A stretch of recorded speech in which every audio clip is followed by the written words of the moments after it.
मैं झारखंड से बोल रही हूँ, हमारा नाम रेशमा तबस्सुम है।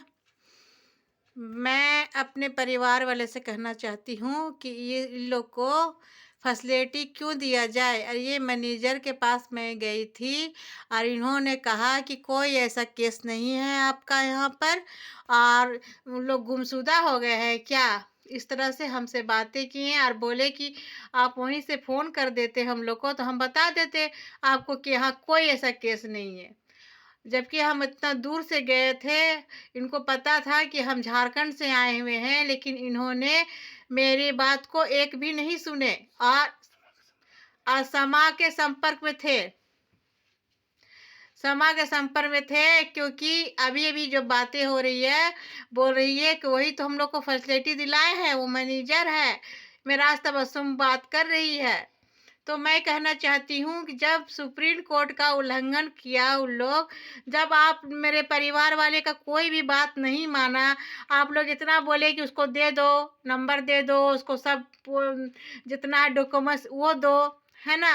तो जब उन लोग जो स्मगलर है, जो जो मुजरिम है ना?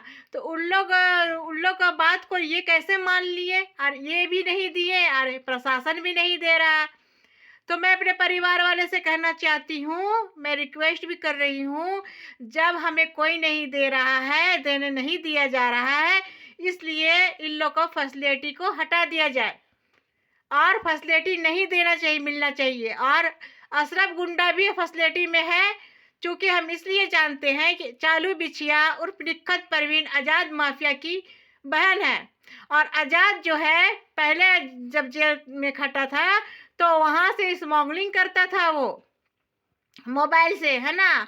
वहाँ बहुत फैसिलिटी में था वो, इसलिए बिछिया सारी बात को जानती है कि कैसे फैसिलिटी लिया जाता है और कैसे पैसा दिया जाता है। बिछिया को सब पता है, स्मगलर का बहन है जो वो, है ना? तो वहाँ से जब जब इन लोग को फैसिलिटी में रहेगा और मोबाइल से बातें होगी, तब तो सारा काम हो ही गया फिर जेल का मतलब क्या हुआ? कुछ भी तो नहीं। जब आप लोगों का उल्लंघन किया, जब एफआरटी कराया, जब हम प्रथम पक्ष हैं, जब हमको नहीं दिया, तो मैं क्यों इन लोगों को फैसिलिटी में रहने दूं? आप बोलिए ना, बोल सकते। पैसा जो है जितना है मोदी का है, मोदी तो जी का है। वो पैसा जो फैसिलिटी में जा रहा है, वो पैसा जो फैसिलिटी में वहाँ दे रहे, क्यों दे रहे? वो मेरे परिवार लोग फंस जाएगा। वो मोदी जी का नहीं नहीं, काला धन वो है। स्मगलर का जो स्मगलिंग जो कर रहा है लोग, तो काला धन है, तो हमारे मोदी की कोटे में जाएगी, परिवार वाले लेंगे, उसको समझेंगे। और बिछिया यहाँ घूम रही है आकर के, काला पानी की सजा मिली थी, कैसे यहाँ आके घूम रही है, टहल रही है, और देशद्रोही भी भागे भागे फिर रही है। ये सब क्या है? ये सब कोर्ट का उल्लंघन नहीं है तो क्या है? कोर्ट का उल्लंघन तो हुआ, उल्लंघन तो ही हुआ। अब आप लोग बताइए कि हम कहाँ पर गलत है? हम अगर सही बात आप लोग को बता रहे हैं, तो इन लोग को क्यों घबराहट लगता है और अब तरह तरह के बातें बनाने लगते हैं। कल मेरे हस्बैंड को जुमे के दिन फिर रखा है कि इंजेक्शन दिला के मार देंगे, क्योंकि बिछिया आ गई है यहाँ पे। अब बिछिया का चलती चल रहा है, नोट का, स्मगलर ड्रग्स का पैसा चल रहा है, और ड्रग्स जो है घर घर में बिक रहा है, घर घर में सब अपना अपना बेच रहा है और ट्रंक का ट्रंक पैसा रख रहा है। और 2014 में आज़ाद माफिया छूटा था जेल से 10 साल पहले, माने उसको मिला था उम्र कैद की सजा, लेकिन 10 साल पहले वो पैसे से छूटा था। 2014 से फिर स्मगलिंग में ये भी आ गई। हमें सबको खबर नहीं था, पर अभी अभी हम लोग को सब पता हो रहा है कि कब से स्मगलर चल रहा है ये सब काम।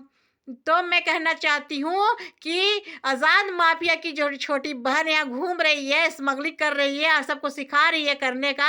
अब इन लोग को तो आ गया मोटा रकम, इन लोग तो नोट का देख लिए, गड्डी के गड्डी। अब कोई भी इंसान मोटा मोटा पैसा देख लेगा, गड्डी गड्डी, और वो ट्रंक का ट्रंक भर लेगा, तो वो फिर स्मगलिंग करना चाहेगा ना, वो तो वही चाहेगा। वो तो कभी नहीं छूटेगा, ये तो और बढ़ते रहेगा, उसका बच्चा करेगा, फिर उसका बच्चा करेगा, इस तरह से स्मगलिंग बढ़ते जाएगा, घटने का तो नाम नहीं रहेगा। ये तो गंदगी बढ़ रही ना, और कितने का घर टूटेगा, गरीबी, और गरीब लोग और मारे जाएंगे। ये लोग गरीब को गरीब नहीं समझेगा। ये बस्ती तो बन गया, स्मगलर का बस्ती बन गया है ये। तभी तो हम लोग का पीछे नहा धो के पड़े हुए हैं। एक छोटा सा हमारा केस नंबर नहीं दिया गया, आप लोग समझ रहे हैं। दिल्ली तक इन लोग कांटेक्ट में कर लिया है इन लोग को। ये जो है, ये सर जो है, सुप्रिंटेंडेंट जो सर है, ये बोल रहे थे कि हाँ हमको नहीं पता है, इनसे पूछा जाए। और ये अभी अभी रास्ता मौसम से बातें कर रहे हैं, क्या क्या बातें हो रही है वो आप लोग को बता दिया जाएगा। वो आप लोगों को झूठ नहीं बताएंगे, सच्चे बात ही बताएंगे। लेकिन मेरा रिक्वेस्ट है, जब आप लोग का कोई बात नहीं माना जाता, जब हमें केस नंबर नहीं दिया जाता, डॉक्यूमेंट्स नहीं दिया जाता, तो मैं भी रिक्वेस्ट कर रही हूँ कि लोगों को कोई भी फैसिलिटी नहीं दिया जाए, यहाँ तक कि मेरे ससुर जी का भी नहीं। जितने भी गए हैं किसी का भी नहीं फैसिलिटी देना चाहिए, नहीं मिलना चाहिए। क्योंकि जब हम आप लोगों का बात को नहीं मान रहा है, मेरे परिवार वाले का बात को नहीं मानता है और उसी में अड़ड़ के काम कर रहा है, तो फिर मेरे परिवार वाले क्यों क्यों माने उन लोग का बात। मैं अपने परिवार वाले के साथ हूँ, रहूँगी और हमेशा हमेशा रहूँगी। और मैं अपने परिवार वाले का शुक्रिया अदा करती हूँ इस बात के लिए कि आप हमारा काम को अंजाम तक पहुँचा देंगे।